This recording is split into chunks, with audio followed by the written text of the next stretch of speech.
Corso, author of The Day After Roswell, which is a book shaking everybody up. More in a moment. Now back to Dr. John Alexander and Colonel Phillip Corso in Las Vegas. We were talking about a secret war, and one in which the United States was, I guess, flying airplanes, incursions into Soviet border areas to try to get them to turn on their radars and so forth so we could decide what they have and what they don't have. Is that about correct? Well, we were trying to map out our paths in, so if we did go to a full-up war, we would know where it would be safe to fire planes and where we could not. Sure. What year was that, John? Oh, this went on for decades. But with regard to the Colonel's involvement? Well, he was in the White House in the 50s when we had lost some of them. Also, we had a 100-inch camera, which was highly classified at the time. From northeast part of Korea, it could photograph Vladivostok. Really? And this was highly classified at the time, and we were flying that over there. Now, Chris Wallace on prime time, he asked me one day when I was being interviewed on TV, Cold War, and I told him, Chris, I don't want to be ludicrous or it's not a joke. I'm very dead serious on this. I don't know of any Cold War. Every war I've been involved in was a hot war. Mm. And I told him, and boys were dying, they were shooting at each other, 30-millimeter shells and everything else coming at them. Colonel, how many aircraft and air crew are you aware of that we lost during those kinds of operations? I don't have the number, Art, but this went on for quite a few years. And it was a constant battle. And we lost a lot of men. In fact, I had a situation where when I testified in missing prisoners of war, a woman came out to me with her daughter, and they gave me the name of Lieutenant Colonel. I said, oh, yes, I remember him. He's a technical advisor on one of these airplanes with a 100-inch camera, and I used to receive the reports or the photos. The little girl got over and kissed me on the cheek. She said, finally, we don't know what our father did when he got killed, because the Pentagon told us he was joyriding. I told him he was not joyriding. He was a technical observer. Now, these things happened, you know. And Chris Wallace, and we walked in front of the White House, and he took some photographs. He had his cameraman there. And he stopped, and he said, Colonel, I understand. After all, you people are responsible for the security of the nation. I told him, Chris, I'm glad to hear that you understand what we were doing. Well, I understand that it had to be done. It is a little difficult for the American people to understand that when these air crews went down, even if they lived, they were basically abandoned. Yes, they were. I testified in front of the House Committee and the Senate Committee on this problem. What do you think happened to those men, Colonel? I told President Eisenhower what happened to for example, at Panmunjom. I was on a truce delegation, and I was on the ground when the boys were being exchanged. A Korean colonel we had told him, civilians told him, there was 500 sick and wounded 10 miles from Panmunjom. I wrote this up. Well, then our prisoners came through, and those boys told me that they saw those boys there. They were sick and wounded, pretty badly sick and pretty badly wounded. So I wrote up a presentation, and the chief delegate took it up at Panmunjom. The Chinese general broke a pencil in half when he heard this. Now, none of those boys came back, and they were all dead. They all died. And this was 10 miles, yet I told the Senate committee for this, you know, they didn't ask me one question about it.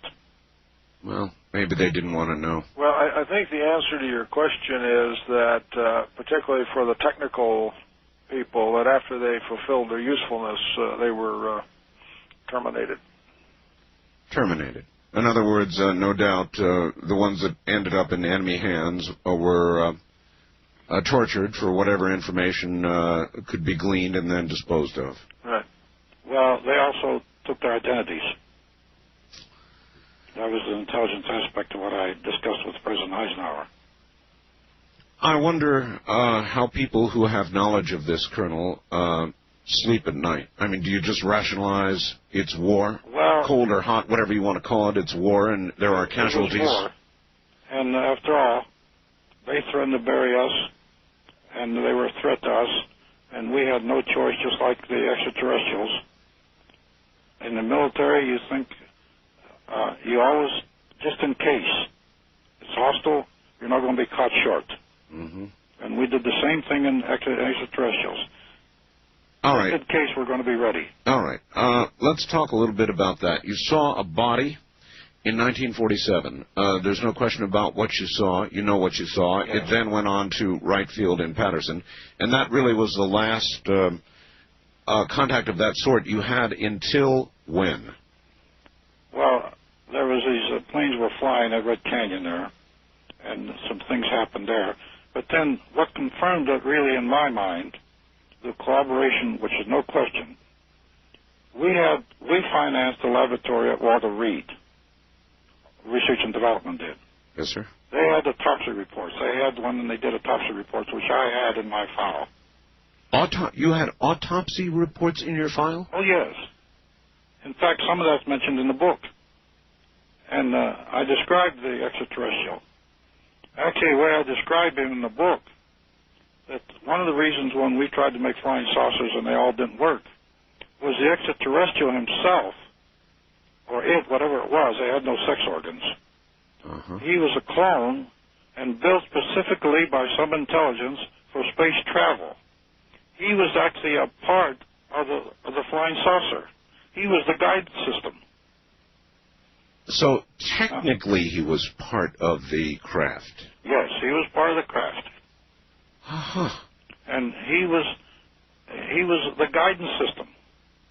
Colonel, if I may, how did they make that determination? In other words, all they had, or maybe I'm wrong, was dead bodies. Did they have any live? Not that I know of. Not that you know of. But we know with electromagnetism, and remember, I had some von Braun scientists on my team. I discussed this with Herman Obert at Pedamundo. He was von Braun's boss. And he believed in space travel and dimensional travel even. And I discussed this with von Braun and my own German scientist. I had two on my team to investigate the line of atoms and metals. And these people were convinced of that, and they were intelligent people. All right, but let's back up a little bit. You said you saw actual autopsy reports. How many details do you remember from that? Oh, I remember quite a few. What can you tell us? What was in those reports? Well, number one, they had a third eyelid. And this eyelid was a collector of light, because these creatures could see at night. And we used that as a basis, one of the bases for our night viewing devices, imaging intensifiers, we call them. In other words, what we now know as night vision goggles. That's right. They came from that. That's the seed. And the German they had some experiments that they were doing on infrared. And the Germans, I had their documents, and I was very fortunate that I had the scientist there who could explain the documents to me. Okay, here's where we need to back up a little bit. What knowledge did the Germans have, and how did they get it? Now, the crash that I know about was in New Mexico, but you keep referring to German scientists. There was a crash in Germany, from Albert's telling me what he told me, and there was also some crashes in Russia. And Wilbur Smith, the Canadian genius on electromagnetism, brought us a piece of metal that he got from a down flying saucer in Canada. All right. As I recall the last interview we had with you, when you were employed by General Trudeau, one day, or serving under him, I guess I ought to say, one day the general brought to you a filing cabinet. This was right after he made me head of the Foreign Technology Division. So it was almost your first job for him. Well, it wasn't my only job, unfortunately. I had a lot of other duties. Well, if you were in charge of research and development, John, what kind of work was he doing in R&D? Well, what he was doing in foreign technology, and one of the things they did was we would recover technology from a number of places. We had called foreign material exploitation. And a lot of it, of course, was Soviet. And we would, when you get a piece of advanced technology, we would bring it in and give it to the laboratories and say, reverse engineer it. How does it work? What are the operating parameters? Figure out what this is.